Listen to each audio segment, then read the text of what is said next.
pang-apat siyang nominee. Ibig sabihin ng pang-apat? Maaari lamang siyang maupo bilang totoong nominado ho at party list representative sa Kongreso kung either mamatay po yung iba, kasi kahit na ho sila maka 3 seats, pang-apat ka. So sino po yung tatlo? Yung isa po doon sa mga nominado ay asawa ng commissioner ng COA. Gago! Opo, at ito pong si Diwata, totoong vendor. Pero sa sistema po ng ating party list system, ito ho ay bumibili sa vendor. To research and to make public ito pong personalidad na nasa likod ng mga party list groups na ito. Yan po ang pinaka-importante. Tandaan natin, pinaka-importante po, grupo na gumagawa po ng fact-checking, and ano bang tawag doon? Pag-aaral po sa lahat ng mga nominees ng party list.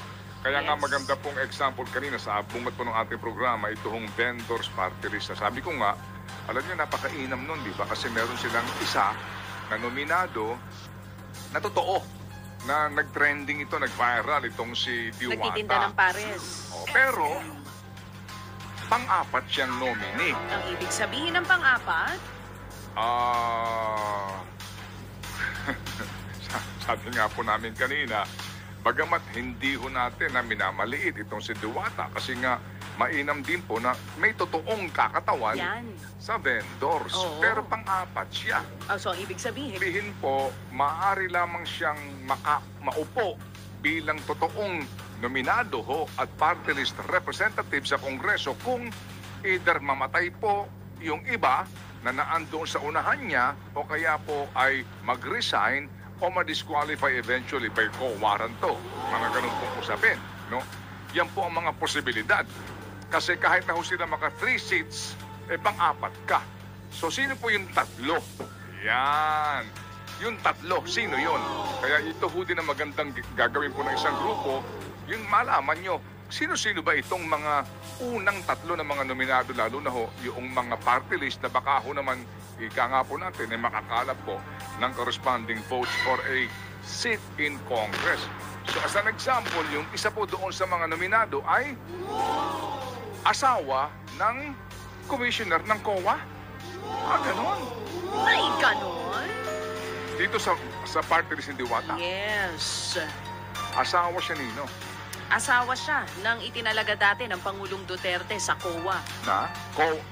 Sitting, commissioner ngayon. Ganun ba yun? Yun ang sinasabi.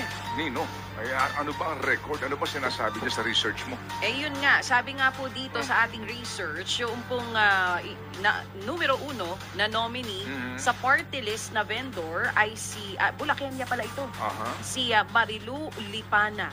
Okay. Na asawa po Nino.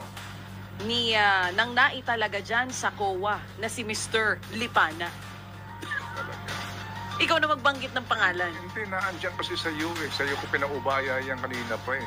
Babalikan at babalikan mo na naman kayo. Ikaw talagang batang ito. Patatawag ka sa principal niyan eh. Ay, nako, teka.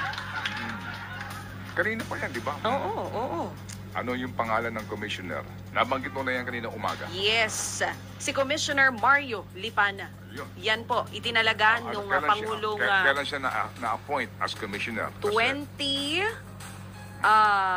Siya nga po ay itinalaga ng Pangulong Duterte noong 2016.